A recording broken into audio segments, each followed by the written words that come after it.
Hi everyone, this is Craig from Chicago Color Label with another tutorial, and in this video we're going to be going over the most effective and, in my opinion, the easiest way to do full bleed labels.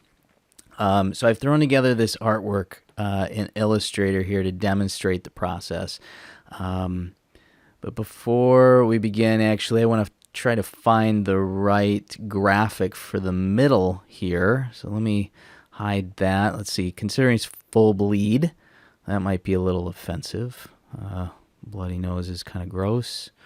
Bloody eyeball, that's kind of gross too. We have this ghoulish, scary, bloody face. It's not good.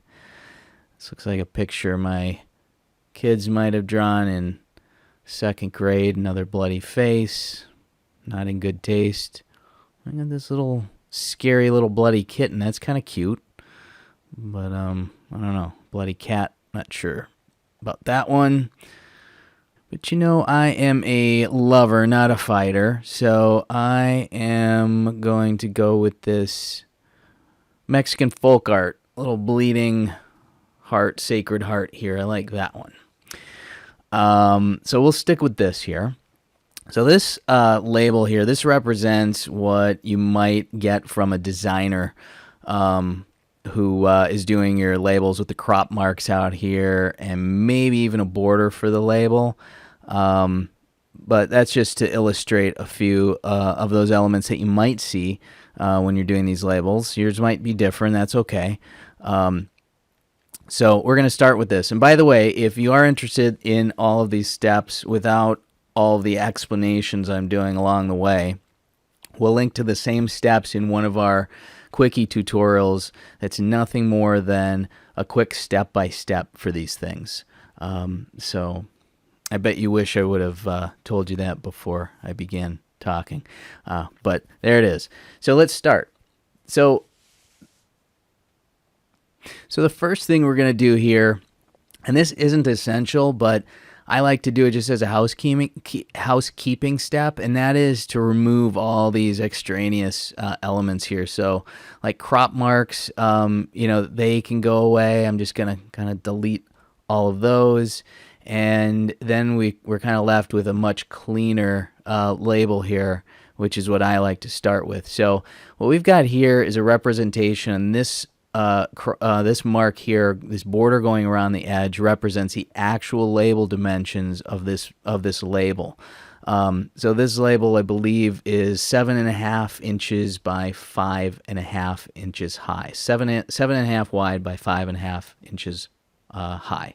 So that's the actual. That's going to represent the actual physical dimensions of the label as you peel it off the liner. Okay, so what we want to do is to make this so that we can actually ensure that ink is going to be deposited outside of the border of the actual label size. And that's important because if you use this label as it stands now within these dimensions of the label, it will be impossible to get that ink lined up perfectly with the edge of the label, and you're going to end up with some white borders around one or more of these edges. And that's the nature of full bleed. Full bleed is going to go outside the printable or viewable or whatever area of the actual image that you want to see. So you're going to have ink, in this case, that's sprayed or deposited outside of the label surface. Okay, and to do that, essentially the idea is to create an area outside this label that's greater than the actual label size. Okay,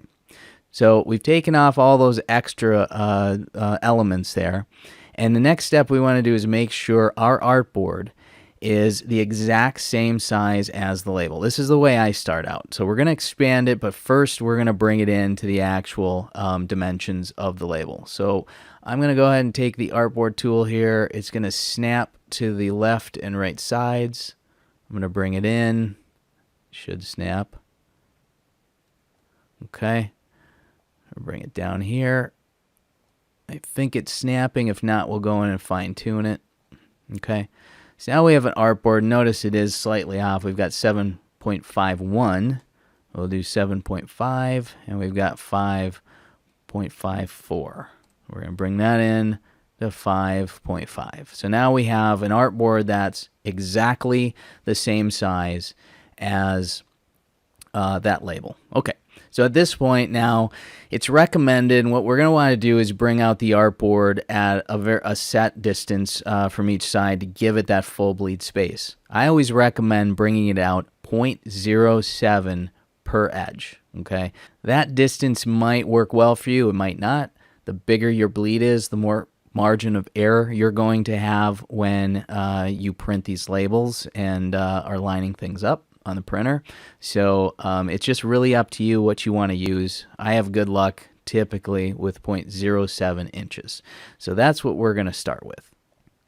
So if I've done my math correctly, that would give me a width of 7.64. That's 0.07 inches times 2, one on either side.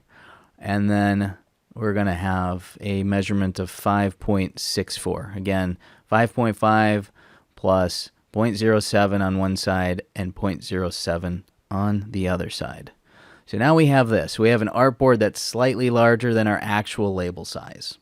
And we can go ahead and actually remove, if I can find the layer here, I believe.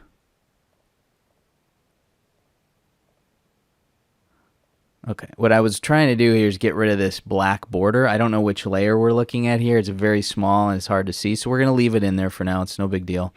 When you're printing, obviously, you're probably going to want to be free of that. But for the case of this tutorial, it doesn't really matter that it's in there.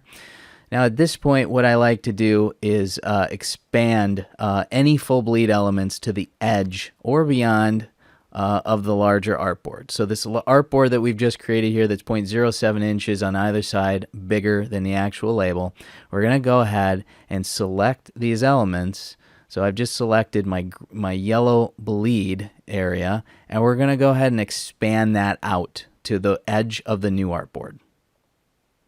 Okay, so we're going to go ahead and select our selection tool here, and I'm going to then select the elements starting with the yellow color, background color, and I'm just going to extend this, and again, yours should snap to the border. There are settings in the preferences that'll get you to snap properly, but I'm just going to expand these out to the edge of the new artboard that we've created.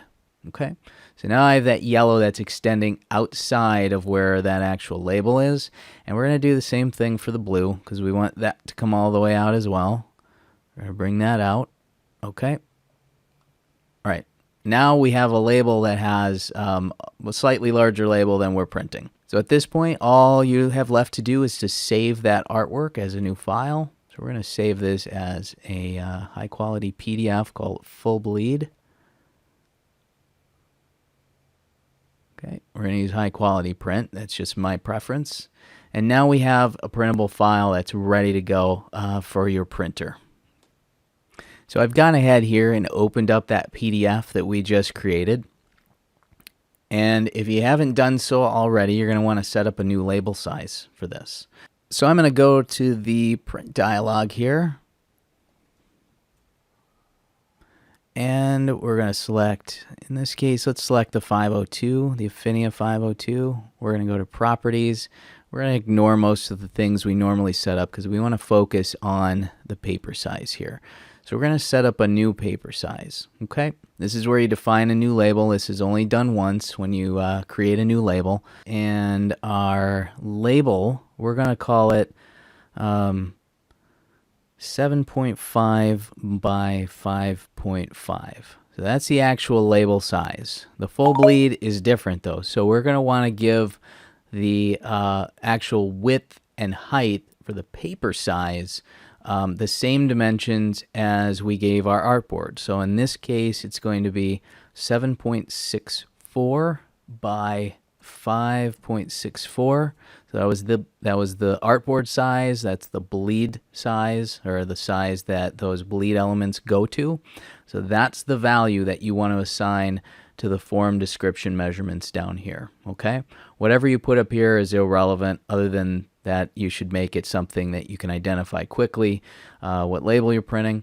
With this in mind, we're going to click Save Form, and now we have our new 7.5 by 5.5 with the new bleed dimensions in there. Okay. At this point, the 502 needs to be hit OK on all these and go back in, and we're going to select that size that is available, or that should be available to us. And here it is, 7.5 by 5.5. Okay.